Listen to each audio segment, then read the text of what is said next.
And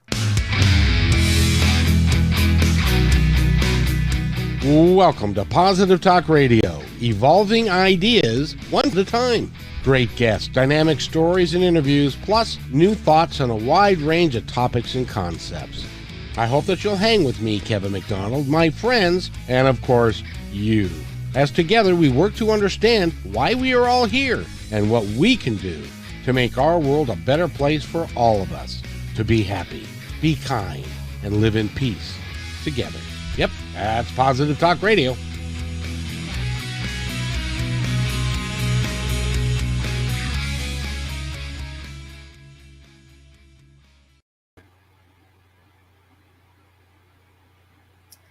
Cannot hear you at all. To all be here, and I didn't hit the right button there. Sorry about that. It's, just one of those things that happens.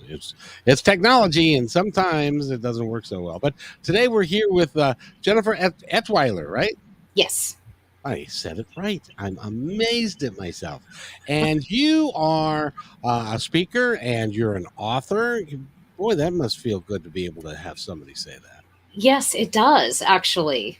It really, really does. And you are working with Allison Roberts and Behind the Power. You're going to be a speaker again this year. You've written part of the book from last year and part of the book from this year. And so we're going to talk about all of that. And this incredible conference is coming up, and it's happening October 19th to the 21st, I believe. That's right, isn't it? Yes, that's correct. And so you can, there's still space for you to join and to go there either live or digitally, however you choose to do it. And there's a beautiful hotel that you can stay at, and they feed you lunch, they feed you breakfast, and it's good to go. And it's 3 days of really fabulous people doing some great stuff. But you know more than I, because I haven't been there yet. I'm hoping to. I'm sending somebody there this year, but. I can't go myself, but so in any event, welcome to the show. How are you? Thank you. I'm really good. And the one thing I will say is if you get a chance to go in person to Behind the Power, it is night and day difference. I was in meetings several times a week with Allison for a year before the first Behind the Power, and I couldn't believe the difference of seeing her in person versus on Zoom. Like it was shocking. Like it's magical. Well, she's a magical person. However you get her. She's pretty magical anyway. But like she goes up on the scale in person. So if you have the opportunity to go in person, you absolutely should. By the way, this is Jennifer's first podcast, and so if you're listening in and would like to comment and give her some encouragement, feel free to do so. Just hit the comment button right there, and you can say hello to us, and as we talk through everything that we're going to do. But let's talk about Jennifer. How did you meet Allison, and how has that all impacted your life?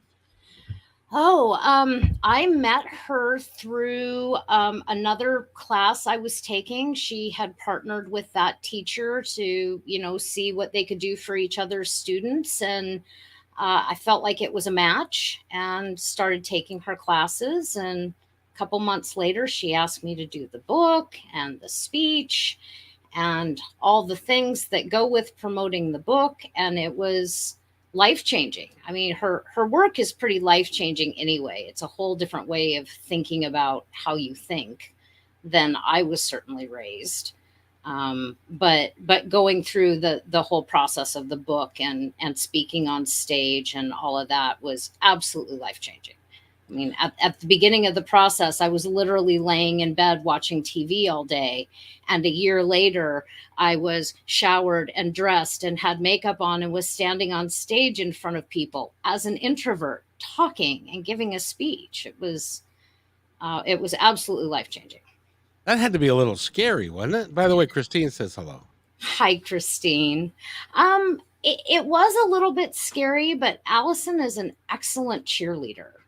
She's really good at like knowing when to push you and when to give you a little bit of space. And it just, like she pushed me in all the right times and places. And by the time I got to Atlanta, I don't even remember being all that nervous. Oh, that's cool. Now, Yeah. I'm assuming that when you were lying in bed watching TV all day, that there was a point in time when you said, "This is not how I want to live my life, and there has to be more. And what am I supposed to be doing?" Did those thoughts cross your mind? All except for the what am I supposed to be doing part. I didn't even get that far.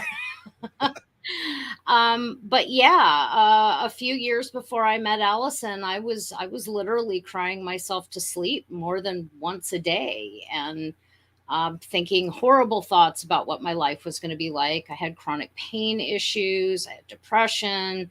I would start thinking negative thoughts and then it would spiral.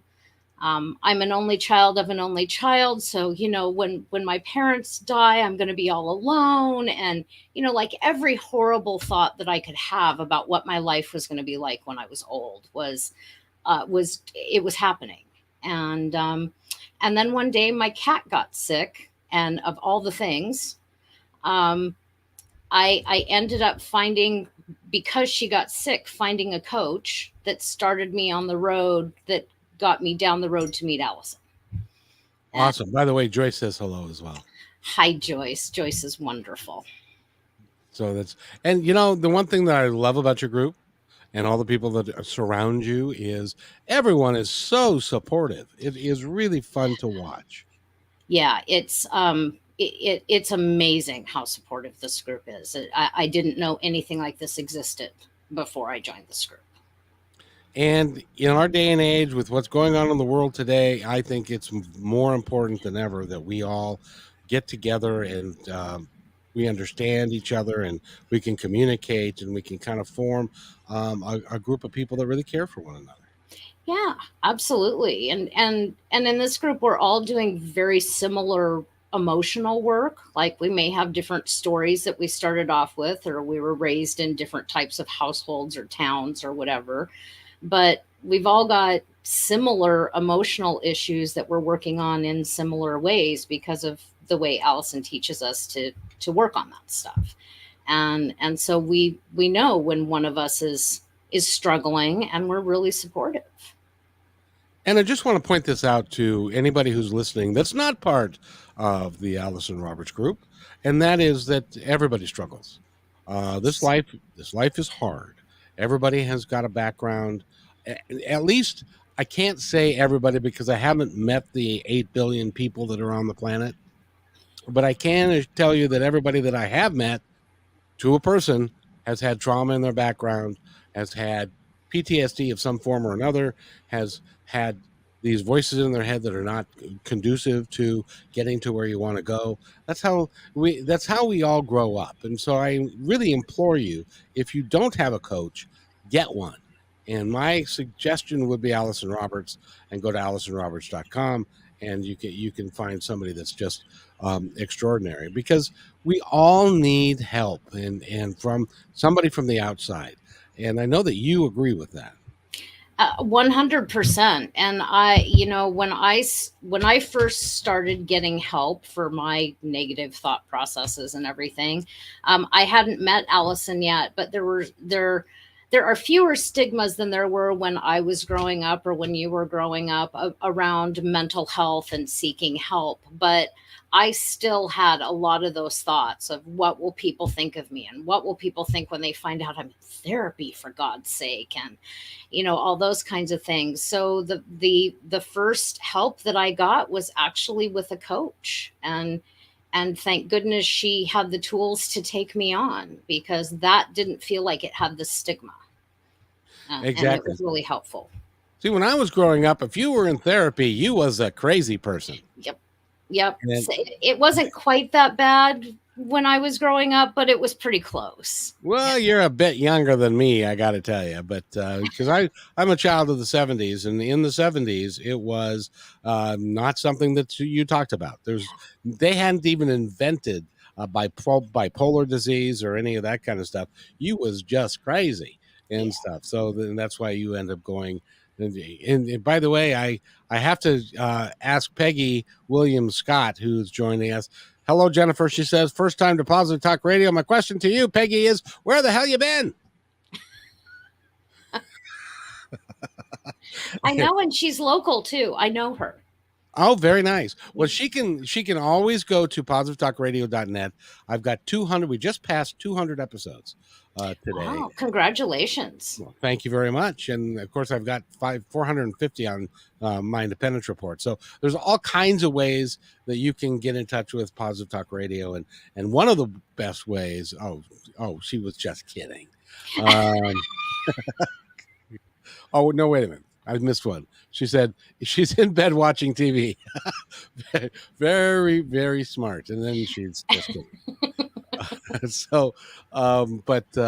It's truly an inspiration for me to be able to talk to you guys and stuff. So you've written 2 chapters in the book. Mm-hmm. First chapter was last year, and then the second. And what did you focus on in the first book? So last year I talked about when my cat got sick and I went and got help, and how terrifying that was to me, that, my cat was the one person that had been there for me, that, I'd gone through a breakup. I had my dad and my stepdad had both passed away, but my cat was still there. And suddenly I was terrified she was going to be gone. And so that was enough to kick me in the butt and start working on myself. How is Kitty today? Kitty passed away in August of 2020. I'm sorry. But she is still sassy and gives me hell every once in a while in my ear anyway. because of your Kitty and your therapy and stuff, you've also become a bit of what they call an animal communicator, right? Yes. I love people who communicate with animals. I really do. I got to tell you, I first found out it was a thing in about 96. And I met a woman in a local bookstore who I thought was going to give a class on how to talk to animals. And she ended up doing readings. They tried to close the bookstore 3 times before they got us all out of there because we just enjoyed her so much. But like the moment I found out she taught classes, it was like, please take my money, please. Oh, there's a good business model right there. Yeah. Yeah. I mean, us animal lovers, like just the idea of talking to animals is so cool. It really is. So in exploring your gifts and the development of your gifts, how have they presented themselves today? One of my favorite stories is we were talking about just before the show started was in the Pacific Northwest, which you're from here, but all your listeners may not be. In the Pacific Northwest, we have spider season. And you always know when someone is not from the Pacific Northwest because they will post on the Facebook neighborhood groups and next door and things like that. Do I have an infestation? Do I need to call the exterminator? And they get lots of responses of, no, it's going to last about a week or 2 and you'll be fine. It's mating season. And so I had one year, I had 5 big spiders during mating season that circled my bedroom ceiling. Oh, and lovely. Yes. And I kept waiting for one of them to fall on my head in my sleep. And it was just so creepy. And we ended up calling an exterminator. And about a year later, when the spiders started coming back, I had this tiny little spider in my kitchen sink. And I'd pick him up and put him somewhere else, and he'd be back the next time I was in the kitchen. So I was talking to a friend of mine who was an animal communicator that did it professionally, and I didn't at the time. And I said, you know how you just get spiders in the sink sometimes in the Pacific Northwest? There's this long pause, and she said, no, dear, I don't. I've lived here 20 years. I don't think I've ever had a spider in my sink. And I went, oh, so I'm weird? And she said, yeah, I think you need to go talk to that spider and find out what's going on. So I spent a month doing dishes around the spider. I got really good at it, not getting him wet. And every time I went in there, I'd say, what do you want to tell me? And for the better part of a month, I thought he was telling me that his name was Friedrich, spelled Frie. You can guess where this is going. And the day that I finally got friend, it came with so much love that it absolutely brought tears to my eyes. Like it really did. I still get choked up thinking about it. And ever since then, I like the big ones don't show up very often, but I actually kind of look forward to August spider season and my friends showing up for a visit. It's really changed the way I look at spiders. And because of it, I've joined spider groups on Facebook and have learned more about spiders, other creepy crawlies. So it's really helped me change the way I look at things. Well, I'm really happy for you. Because I'll tell you what, we have a standing bargain, them and I. They come in my house, and it's not long. They're not going to be here one way or another very long. And I had an animal communicator who set that intention for me and stuff. So now we didn't talk beforehand. So I got to ask you, you live in the Northwest? I do. I was born at Seattle Doctors Hospital, which is now part of Virginia Mason. But the building is now part of Virginia Mason. My mom actually got me an ashtray from there at an antique store one day. So you live in Seattle? Yeah, I was raised in Wallingford, and I went to Ballard High School. And one set of parents lived in Seattle, and the other one moved out to Kenmore, and I live in Kenmore now. So does my sister. Ah, so does small my world. so does my executive producer Holly. Wow. Yes, indeed. And I live down in SeaTac. So, but I grew up in Kirkland and grew up in Kenmore and all of that. So congratulations. Well, that you know what that means, don't you? We're virtual neighbors. We're virtual neighbors, but that also means that since you're an animal communicator, and I want to book you on to. I do Metaphysical Fridays on KKNW 1150 AM. Okay. And I do 3 days a week there. Allison's been on the show. I think she loved it. By the way, Allison says Yes. hello to both of us. Hi, Allison. Hi, Allison. It's awfully nice to have you here as always. And but I'd love to book you there so that we can talk about your animal communication skills, and we can take calls and all that kind of good stuff. Now, I would love that. Do you talk to animals that are both living and past? Absolutely. Absolutely. It's no different. It's all energy. Yes, indeed. That you read my mind. It is indeed all energy. So I got to ask you because it's I don't know. It's like my show, and I have a couple of dogs that I love that passed on, and how does the process work for you? So normally if I'm going to give like a good in-depth reading, I go make sure that I meditate and ground myself really well. I can do some on the fly kind of stuff, but a really good reading, I want to meditate and ground first. And then I have a series of questions that I kind of start with just to make sure that I've got the right pet. So like I kind of try to get an idea of their personality, and maybe I might ask them like what their favorite toy or favorite food or favorite thing to do with their person is, things like that. And that helps me and you know that I'm talking to the right animal, because it does occasionally happen that I get the wrong one. Well, I've had let's see, 4 dogs in my life. Excuse me, 5 dogs and I've had them for extended periods of time. The two that were closest to me was my dog Crockett, who was a Australian Shepherd Labrador mix, just a beautiful dog, faster than the wind, was a great friend to me. And I had to put him down because he had cancer when he was 8 years old, and I've always regretted having to do that.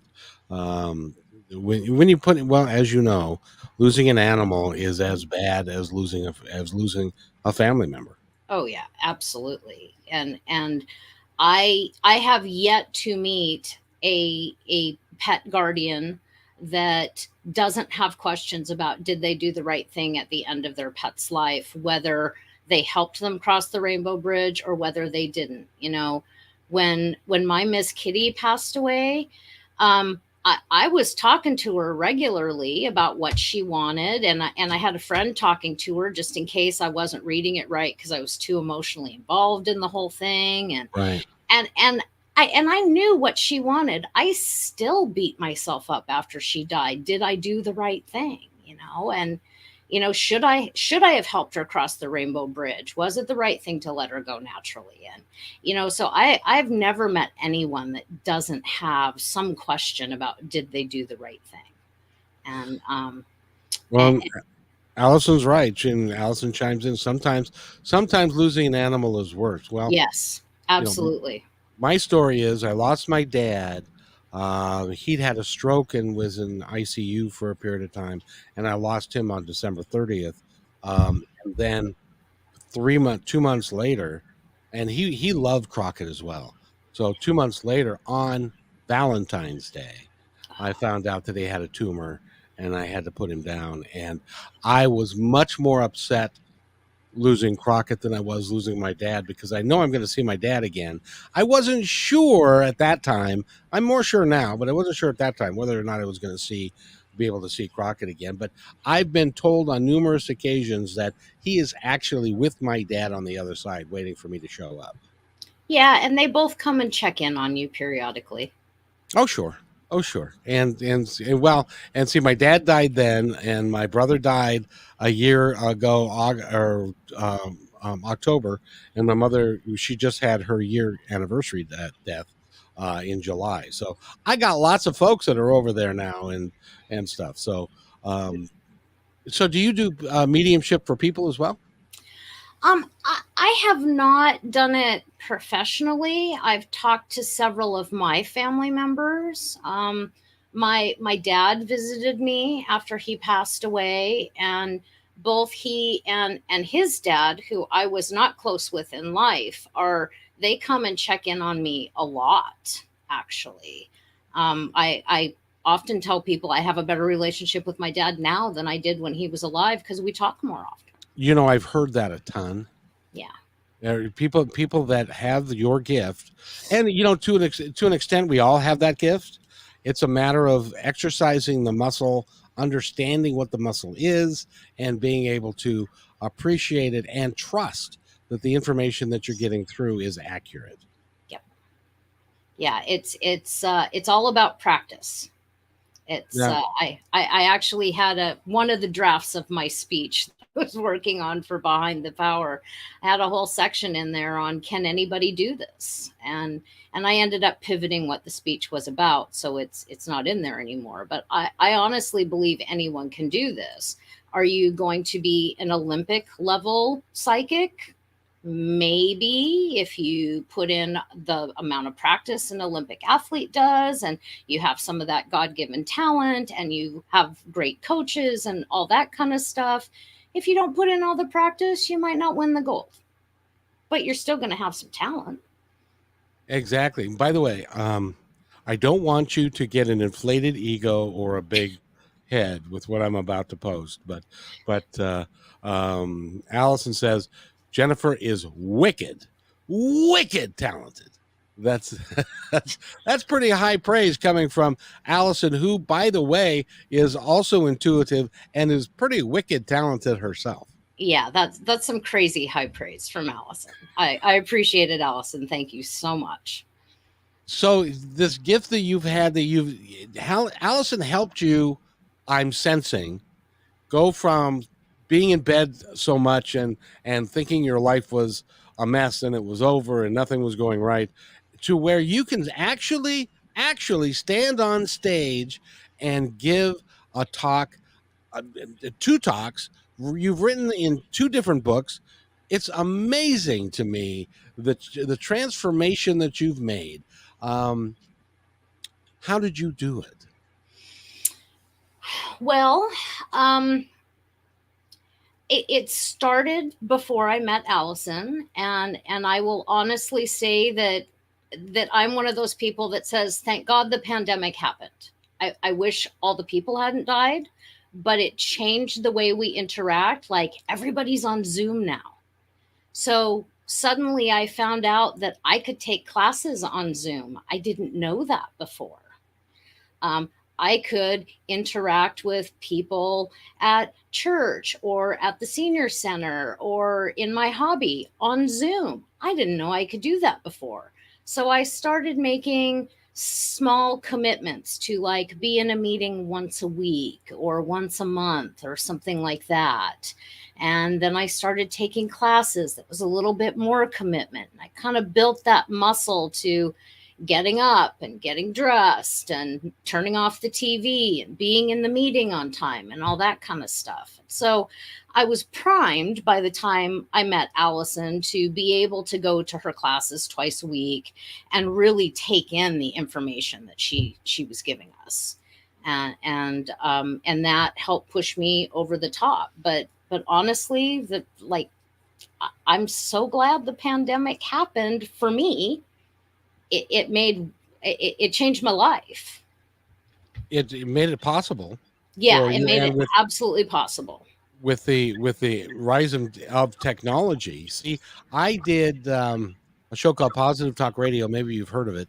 And I started in 2003. Well, back in those days, you could go on a radio station, which I still do, because I love the format and I love to do it. But you couldn't do it. You couldn't do what we're doing today.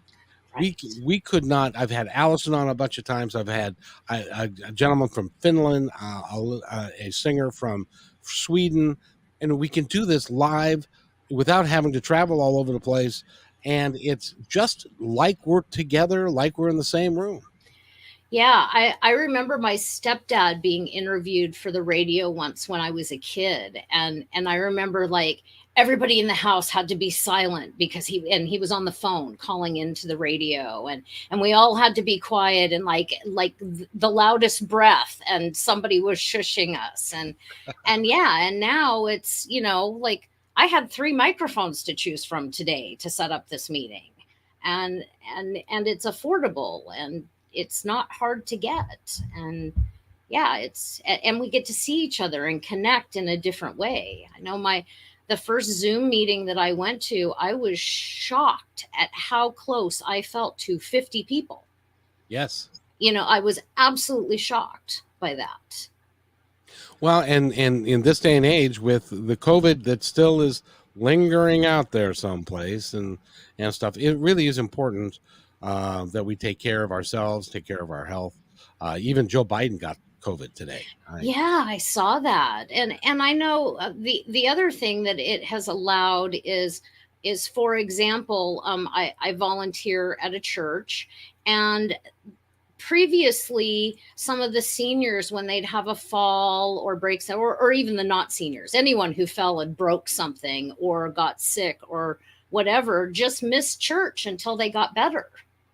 And now we have this Zoom option that we're able to offer, so that, like, even our members that have moved away can still attend, and it's made a huge difference for them. It really has, and it can form a community, and the community can stay together even though you're not physically in the same room, but you still can. Your energy. It's amazing to me that your energy transfers to wherever you are, and it's like I can feel your energy. By the way, Joy says, yes, Jen is wicked talented, smart, and a rock star. So you're yeah, I didn't know you played an instrument. My head is going to swell, people. But both of those things can be true, and you deserve all the praise. Number one, quite frankly, just to get your ass out of bed, you deserve a lot of praise for that all by itself. But then to take it to that next level, and you're also doing readings, and by the way, how do the folks at church feel about an animal communicator in their midst? Well, it's a Unitarian Universalist church. Never mind, I got it. Okay. Yeah. So there was one member of the church that called me one day and said, I am so interested. I want to know more about this. And she started talking about studies she'd been involved in with chimpanzees communicating and stuff. And I got to stop you for a minute. I talked to animals using telepathy, and she went, "Oh, that's not what I thought. Good for you. What else can we talk about?" but but she was absolutely lovely about it. Like, it wasn't, there was no judgment or anything else, and nobody else has ever said anything even vaguely like, "Oh, that's not for me." They just haven't talked to me about it, so it's worked out just fine. And Christine says, "We love you, Jennifer." I love Christine so much. She's such a good friend. And Peggy gives you a smiley face. There you go. Well, and the thing is, and I mentioned it before, but I've been doing this a long time, and I have ceased to believe in psychics. I've ceased to believe in mediums. I've ceased to believe in animal communicators, because now I know that what they do is real. There's no doubt in my mind. I've seen it too many times. As an example, I have a good friend that was on the original Positive Talk. Her name is Kim Miller. She's a medium, and I was on my way to do one of the shows that I was doing at the time at KLAY in Tacoma. And she called me, and I was talking to her, and I said, "By the way, Crockett's not feeling very good. There is a story here. Crockett's not feeling very good. Can you look and tell me what's going on with him?" And so she was silent for a moment. She looked and she said, "Oh, Kevin, he has cancer." And I said, "You're sure?" And she said, "Yeah, I'm pretty sure." And so I got home from the radio station after I did my show, packed him in the car, took him to the vet. And when we were in there, I said, "He's not eating. He's not feeling very well. He's feeling, he's kind of bloated and stuff." And she said, "Well, let's start doing some blood tests, and we'll do this test and we'll do that test." And I said, "I'll tell you what, before you do any of that, I want you to take a x-ray of his stomach area." And she said, "Well, okay, that's your money." So she took it. So I left him with them and drove home. And I'd been home maybe 10 minutes, and I live 10, 15 minutes away. And the vet called back and said, "Well, you can come and get Crockett." And so I went there, and she said, "He's got a grapefruit-sized tumor attached to his stomach and next to his spleen. And we can operate, but that would only give him about 6 months." And that was told to me from a lady who was in Mount Lake Terrace, Washington, and I was down in Auburn, and she hit it dead on the money, that was wrong with what was wrong with him, and I ended up having to put him down on Valentine's Day. And I've got so many instances. I've had John Edwards on my John Edward on my show. I've had so many people that are absolutely genuine, absolutely real, and you're never ever ever ever going to convince me that what you do is a charlatan or isn't right. Now, because you're communicating in signals and impressions and thoughts, sometimes the information can be misconstrued or misevaluated. Yeah. Now that happens, right? That absolutely happens. For example, when I learned to do this, a lot of animal communicators use a picture of the animal. Oh, and sure. And when I learned to do this, my very first teacher was adamant that we did not need pictures. So I learned to do this without pictures. Well, that's kind of a form of kinesiology, to use the pictures kind of thing. I guess, yeah. So I got used to working without pictures, and I was taking a class where we used pictures regularly, and I would avoid looking at the picture. And then one week we were talking to a woman who had 5 dogs, that one was the mother and 4 were her offspring. And I talked to 2 of the dogs that were not the mother when I was supposed to be talking to the mother. And so it is easy to, like, we all have our filters that we go through life with, and from things that have happened to us and all that kind of stuff. And it's easy to misinterpret it. And so it's one of the reasons why I try to meditate and ground, is to try to get myself out of the way as much as possible, so I can be objective about what I'm receiving.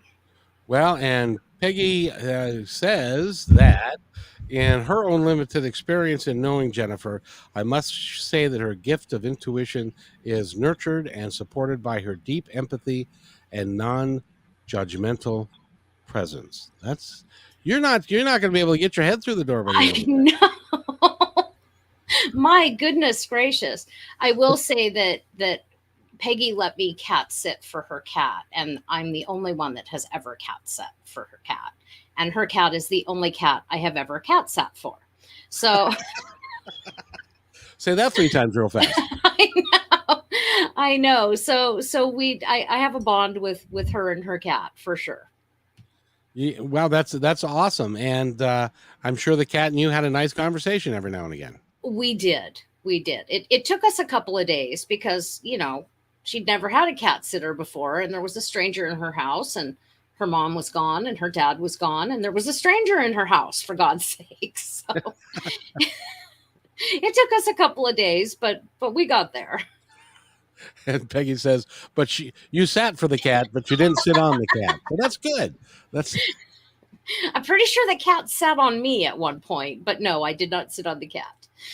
Oh, very good. So can we just, because of my story that I shared with you about Crockett, and I really truly would love for you to show all of us a little bit, just a little bit about your gift. Can you see Crockett anywhere out there? I can feel him. Do you have a question? How's he doing? Is he with my dad? Oh, he's happy as a clam. He is happy as a clam. And he sees your dad regularly. And he just gets to do all the dog things he wants to. And he gets to check in on you whenever he wants to. And eat the things and run and, all the dog things. But and he's having a great time. That's cool. Could you tell him that he's going to have to wait a while for me to get there? Oh, he knows. Oh, good. I'm glad he's not saying. Knows. I don't have to tell him that. I'm glad he's not saying, yeah, Jennifer, he's coming next week. Yeah. So none of us know that. So. No one knows the time or the place or how and stuff like that. So, but that's part of the grand adventure. And since you're talking to animals and people that have passed on, has it changed your ultimate perception of what's going on over there on the other side? Yeah, it has. I think I had questions before I did this regularly, and my Miss Kitty comes and visits me a lot, but the more I practice this, the more I see, like Miss Kitty comes and I see my dad and I see my grandpa and they tell me that, all is good. And it's very different being on the other side than it is being in, as Allison and the Supernatural show would say, a meat sack. If you've ever watched Supernatural, that's an ongoing theme, is the meat sack thing. Yep. It's very different. A lot of the things that I thought before I had some of these conversations were things like, that they're still mad at me over that thing that happened while they were alive. And like, no, they're not. They're not in a body. They don't care anymore. They're just happy doing their thing on the other side. I got the biggest kick out of my mom because I talk to psychics all the time, as you can imagine. Yeah. And she passed away last year, and she was a fundamentalist Christian. So she had a strong belief that there's a heaven and there's a hell, and if you don't do the right things, you don't go to heaven, and you go to hell, and so forth. So one of the things that the psychic told me, that when she got there, one of the first things she said is, "Why are there so many people here?"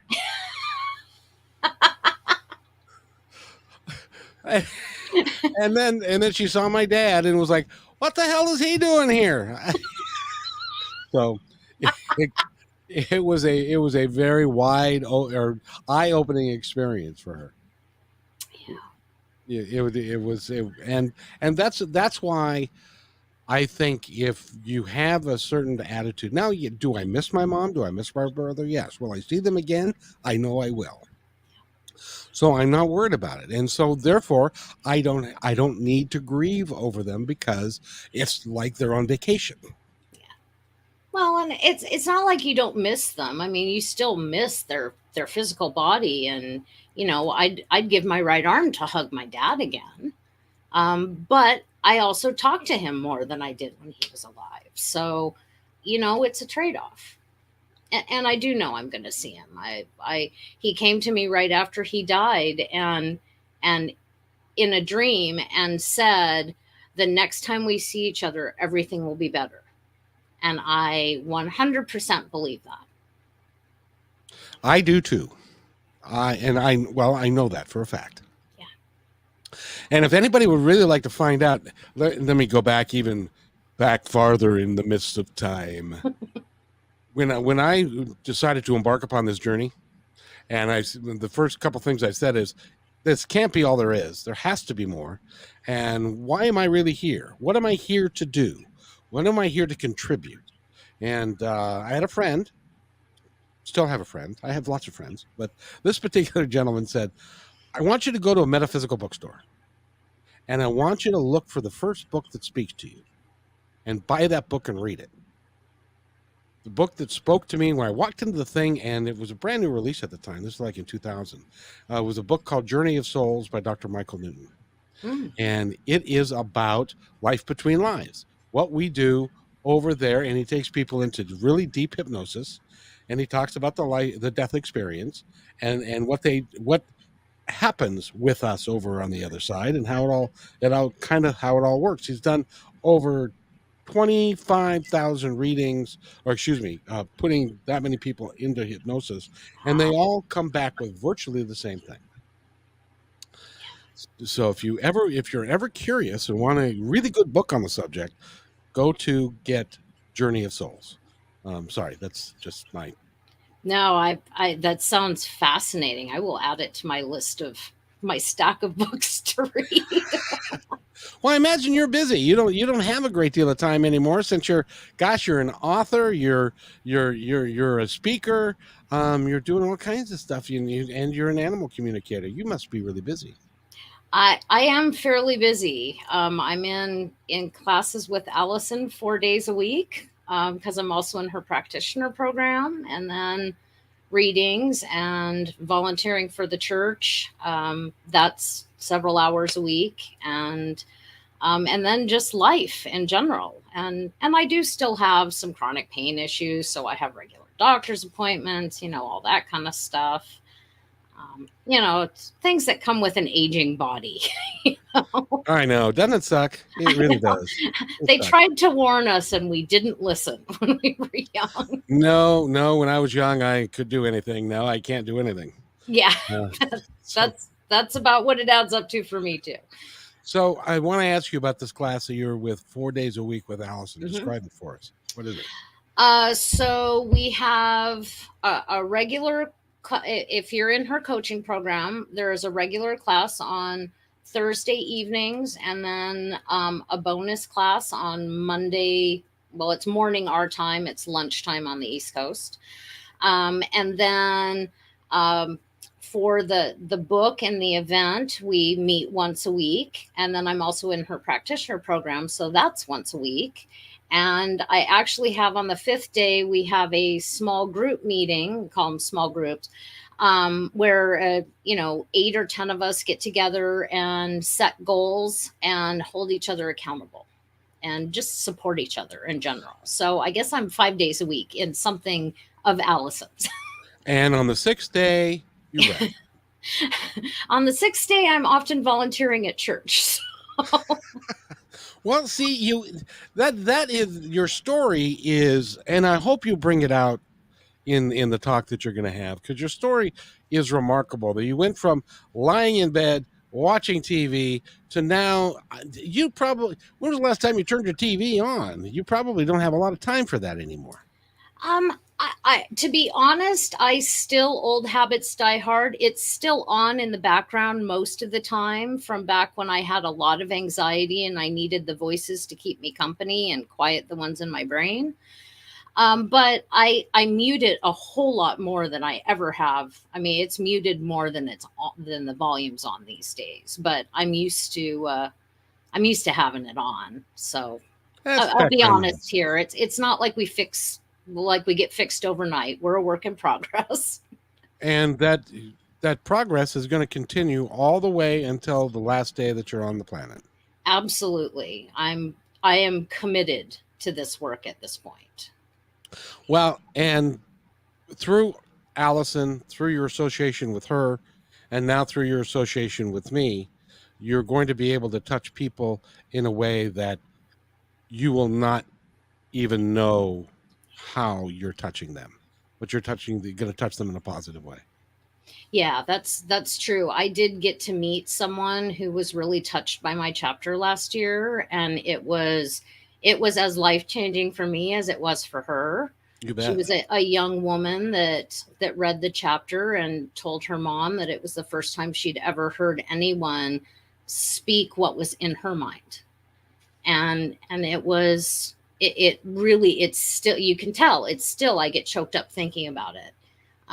Very, very special young woman that, has issues in her life, just like we all do. And some of us deal with them better than others. And like I desperately hope that someone who hears my story can take some nugget from it and maybe not get as deep down the rabbit hole as I ended up before they decide to turn it around. Everybody needs a positive example. Yeah. Of someone that's been there. And Allison's the same way. She's been there, she's done that, and she's survived it. And not only survived it, she's thrived through it. And she's created this dynamic presence that she works with a lot of people, and that Behind the Power, which, by the way, if you're just tuning in and do not know, Behind the Power is an event that's happening in Atlanta, Georgia, and that's going to happen on the 19th to the 21st of October, and the tickets are now available. Go to AllisonRoberts.com and you can get tickets to that. And if you live like where Jennifer and I do, which is in the Northwest, you can even book a couple extra days in the hotel room so that you don't have to fly crazy. And you can fly on Tuesday and Saturday and stay and have 4 nights in the hotel room, and they gave you a great discounted rate and stuff like that. So that's really cool. I'm glad that she was able to add that, because that makes your schedule a lot easier, doesn't it? It does. Last year we had an Airbnb for the authors, and it was a few miles away, and not all of us had cars. So we were there I think we got to the venue at like 6:45 in the morning, and we were there until at least 7 at night, and then we'd have to go figure out what to do for dinner. So I'm so excited to be in one place this year, and we've got food and a bed and the whole event all in one place, and the hotel looks beautiful. I've never been there, but the pictures are amazing, and I'm so excited. Did she say what I think she said? Yes, she did. I hope she means last year. Yeah, I'm pretty sure she means last year, because it sounds to me like this year is perfectly organized and is gonna be great for everybody. And I really like the fact, well, first of all, by being in a hotel, if people that are there local or that have to travel there and they're staying, a lot of this stuff. And there she goes. It's amazing this year, but a lot of these moments will happen after the conference, before the conference. People that you'll make friends that you may have for the rest of your life. Yeah. In this, because it's everybody's there for the same reason. Everybody understands that we're not all perfect, and we're all working to do the best we can. Oh, and Carrie says the hotel is gorgeous, and that you have rock star status, young lady. I don't know how I'm going to get out the door when this interview's over, people. Well, like, I appreciate it. I love you all so much, but I honestly don't know how I'm going to get out the door. Well, you're going to have to, but at least by October. Yes, at least by October. Hopefully the swelling will have gone down and I will fit on the airplane. You'll be just fine. But now we have to wrap up. But I want to thank you so much for being here. Thank you, Kevin. Go to positivetalkradio.net. Get my email. Let's book you onto a show. And it'll be great fun for you to tell everybody that you're on the radio in Seattle. That's cool. Oh, that will be exciting. Thank you. That's an amazing offer. Thank you very much. Well, I only do that for people that I think can benefit the people that are listening, and you qualify. And your personal story, and the other thing that we can also talk about is where you were to where you are, and how Allison has helped with that, and hopefully we can get people to call her as well, because she's one of the best. Well, she's one of the top 100 coaches in the world. She's one of the best that's around. Yeah. So that's all I have to say. But I want to give you the opportunity to say to our audience, the ones that are listening now, and since this is going to be up forever, I hope you don't mind, on YouTube and Facebook and Twitter and Instagram and on positivetalkradio.net and 30 different platforms and all of that. So I hope I want you to be able to say something, anything that you'd like that is on your mind right now for all the people that are going to be listening now or in the future. I think the biggest message that I would love people to hear is about animal communication. And that is that allowing your pet to be heard is one of the biggest gifts that you can give them. And it's the same as for people. Feeling heard and seen just that one little thing can change your relationship. And I've seen it happen more than once with pets I've talked to. And it's an amazing gift to offer, whether it's with me or any other animal communicator. I hope that everyone with a pet will consider it. And as a matter of fact, I'm on the market for a pet. Could you tell Crockett that I'm ready to have his soul come back into another animal, please? I will tell him. I think he's sending you someone else. Oh, okay. But you'll love them just as much. Okay. Well, I love dogs anyway, and I don't have one currently, and I miss them, so I'm going to do that. We again have been talking with Jennifer. Your last name, Etzwiler. Yes, indeed. Well, I wanted to make sure that you said it so that we got it right. And if someone wants to contact you, how do they do it? My website is jenniferetzwiler.com. JenniferEtzwiler. Awesome. And I want to thank you for being here, and I look forward to seeing you again. It'll be great fun. Thank you so much, Kevin. This was awesome. I hope you enjoyed it as much as I did. Very much so. So with that, stay right where you are, and I'll be right back. Hey, thanks for enjoying this episode all the way to the end. Please give us a like and subscribe to this channel. This has been a production of positivetalkradio.net. Please visit our website, oddly named positivetalkradio.net, for more details about us and our mission, which is to provide great positive programming designed to inspire us all. I'm Kevin McDonald, and I'm proud of these shows, and I truly hope that you'll like them and share them with friends and family. So on behalf of our entire team, remember, be kind to one another, because each other's all we got.